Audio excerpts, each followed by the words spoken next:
Shalom, selamat malam bagi kita semua. Salam sejahtera untuk kita.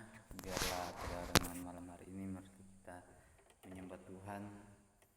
Sebelum kita mendengarkan firman Tuhan, kita angkat satu pujian. Musim akan selalu berganti, kasih Tuhan tetap abadi.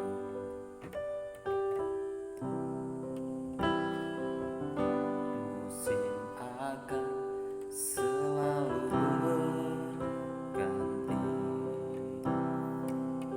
kasih Tuhan tetap abadi,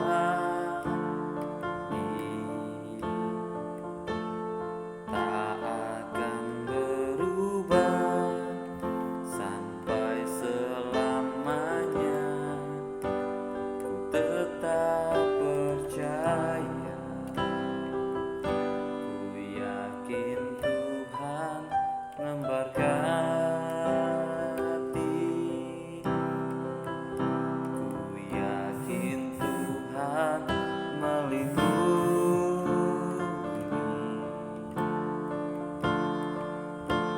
Burung di udara Tuhan pelihara, karena kasih-Nya Tuhan selalu menolongku,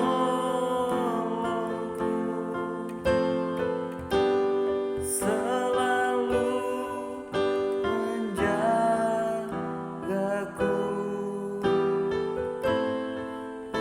Helai di rambutku tak akan terjatuh tanpa seizin-Mu. Tuhan selalu menolongku, selalu menjagaku.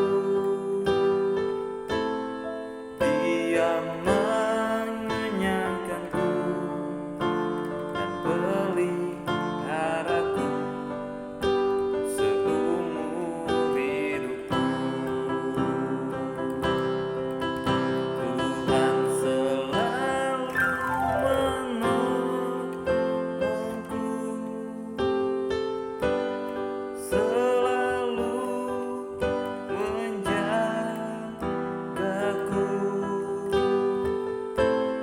Sehelai di rambutku tak akan terjatuh tanpa seizin-Mu.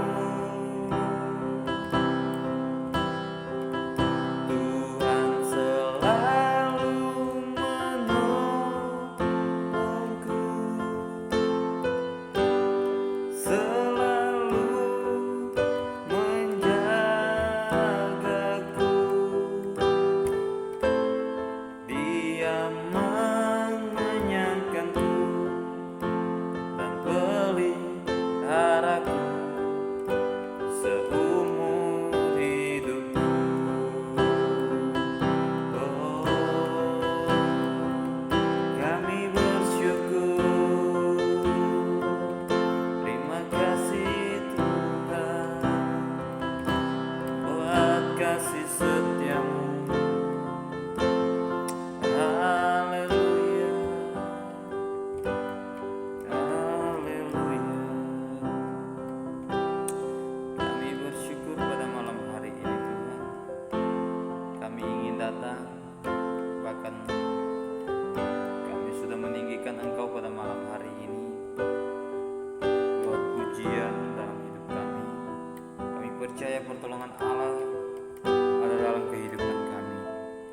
Bahkan saat malam hari ini kami mau mendengarkan firman-Mu, isi hati-Mu. Tuhan kuatkan hidup kami. Roh Kudus tuntun kami secara pribadi. Dalam nama Yesus Kristus Tuhan. Haleluya. Amin. Ya, puji nama Tuhan. Shalom untuk kita semua. Biarlah kasih Tuhan dan damai sejahtera Tuhan ada dalam setiap kehidupan kita pribadi. Kita akan mendengarkan satu, kebenaran firman Tuhan untuk menguatkan hidup kita dalam menjalani setiap kehidupan kita yang Tuhan percayakan sebagai umat Kristen, bahkan sebagai anak-anak Tuhan yang telah ditebus oleh Tuhan. Dalam pemberitaan firman malam hari ini dalam Kolose, surat Kolose pasal yang pertama, suratan Kolose pasal yang pertama, ayatnya yang ke-24 sampai ke-29. Kolose pasal 1 ayat yang ke-24 sampai 29. Saya akan bacakan. Lembaga Alkitab memberikan perikop pelayanan dan penderitaan Paulus. Sekarang aku bersukacita bahwa aku boleh menderita karena kamu dan mengenapkan dalam dagingku apa yang kurang pada penderitaan Kristus untuk tubuhnya, yaitu jemaat. Aku telah menjadi pelayan jemaat itu sesuai dengan tugas yang dipercayakan Allah kepadaku untuk meneruskan firman-Nya dengan sepenuhnya kepada kamu, yaitu rahasia yang tersembunyi dari abad ke abad dan dari turun ke turunan, tetapi yang sekarang dinyatakan kepada orang-orang kudus-Nya. Kepada mereka Allah mau memberitahukan betapa kaya dan mulianya rahasia itu di antara bangsa-bangsa lain, yaitu Kristus ada di tengah-tengah kamu, Kristus yang adalah pengharapan akan kemuliaan. Dialah yang kami beritakan apabila tiap-tiap orang kami nasihati dan tiap-tiap orang kami ajari dalam segala hikmat untuk memimpin tiap-tiap orang kepada kesempurnaan dalam Kristus. 29. Itulah yang kuusahakan dan kupergumulkan dengan segala tenaga sesuai dengan kuasa-Nya yang bekerja dengan kuat di dalam aku. Paulus menuliskan surat Kolose ini untuk jemaat di Kolose, bagaimana tentang pelayanan, bahkan tentang penderitaan Paulus sendiri. Kita tahu bahwa pelayanan Paulus itu bahwa sungguh luar biasa, baik kepada kehidupan jemaat-jemaat yang Paulus layani sampai kepada kita sekarang ini, yang dimana suratan-suratan, tulisan-tulisan Paulus telah diberitakan sampai kita sekarang ini. Nah, Paulus menuliskan betapa menderitanya ketika dalam pelayanan dia. Kita tahu bahwa semua rasul-rasul, semua murid-murid Yesus tidak ada yang mati dengan secara enak, tapi mereka mati semua dengan mati martir, artinya mati penyiksaan dalam kehidupan mereka. Nah, di sini dikatakan bahwa sekarang aku bersukacita bahwa aku boleh menderita karena kamu. Di ayat yang ke-24 dikatakan bahwa sekarang aku bersukacita bahwa aku boleh menderita karena kamu. Kenapa Paulus katakan begini? Paulus rela menderita demi pelayanannya, demi umat-umat yang telah dipercayakan Tuhan kepadanya. Penderitaan Paulus sangat luar biasa. Penderitaan Paulus adalah penderitaan yang begitu menggerikan dalam setiap kehidupannya. Kalau kita membaca, Paulus mengatakan 99 kali aku diderah, dipukuli, dicambuk. Penderitaan yang Paulus alami sangat-sangat luar biasa. Penderitaan yang belum pernah kita alami, Paulus sudah alami. Untuk apa? Untuk memberitakan firman Tuhan. Dalam pelayanan Paulus sudah tahu bahwa ketika dia memberitakan Injil untuk jemaat Kolose, sehingga dia katakan dia bersukacita bahwa aku boleh menderita. Sukacita dalam penderitaan Paulus, di situ Paulus mengalami sukacita yang besar. Karena apa? Karena dia rela menderita karena Injil untuk diberitakan kepada orang-orang kudus, orang-orang yang belum menerima Kristus. Dia menderita untuk apa? Untuk memberitakan Injil. Pelayanan yang diwarnai dengan penderitaan, pelayanan yang diwarnai dengan kesengsaraan. Yesus saja melayani dengan kesengsaraan, Paulus juga melayani dengan kesengsaraannya. Di ayat yang ke-25, aku telah menjadi pelayan jemaat itu sesuai dengan tugas yang dipercayakan Allah kepadaku, kepada Paulus. Dia bersukacita karena tugas yang diberikan Allah kepada Paulus. Walaupun di dalam pelayanannya itu adalah pelayanan penderitaan, tetapi dia bersuka cita di dalam penderitaan itu. Apapun yang terjadi, Paulus tidak pusingkan. Tetapi yang Paulus ingin tahu adalah bagaimana dia mau melayani, menjadi seorang pelayan. Nah, sekarang ditanggungjawabkan dalam kehidupan kita secara pribadi, anak-anak Tuhan yang sudah telah ditebus oleh Tuhan. Apakah kita mau menjadi seorang pelayan Kristus? Bukan hanya memberitakan firman Tuhan, bukan hanya berdiri berkhotbah, tetapi pelayanan Kristus adalah pelayanan. Semua yang ditugaskan dalam kehidupan kita itu adalah pelayanan. Pelayanan berupa kasih dalam kehidupan kita. Walaupun banyak orang yang menista kehidupan kita, walaupun banyak orang yang mencaci maki kita, bahkan mencaci setiap kehidupan kita, memang kita sakit, tetapi itulah pelayanan yang harus kita tanggung. Di dalam pelayanan tidak selamanya kita memiliki sukacita, tetapi di dalam pelayanan banyak kerap kali kita menderita. Tetapi ingat, Paulus katakan kepada kita bahwa di dalam pelayanannya dia menderita. Dalam penderitaannya ada sukacita yang begitu besar. Bersukacitalah yang melayani Tuhan. Ketika kita dipercayakan untuk melayani Tuhan, kerjakanlah pelayanan itu. Sebab Tuhan sudah melayani kita terlebih dahulu. Mungkin kita katakan bahwa saya tidak bisa berkhotbah, saya tidak bisa memberitakan Injil. Tetapi melayani Tuhan bukan hanya kita berkhotbah, bukan hanya kita pimpin puji-pujian, tetapi melayani Tuhan di mana kita harus mengerjakan apa yang Tuhan percayakan dalam setiap kehidupan kita. Kembangkan talenta dalam kehidupan kita.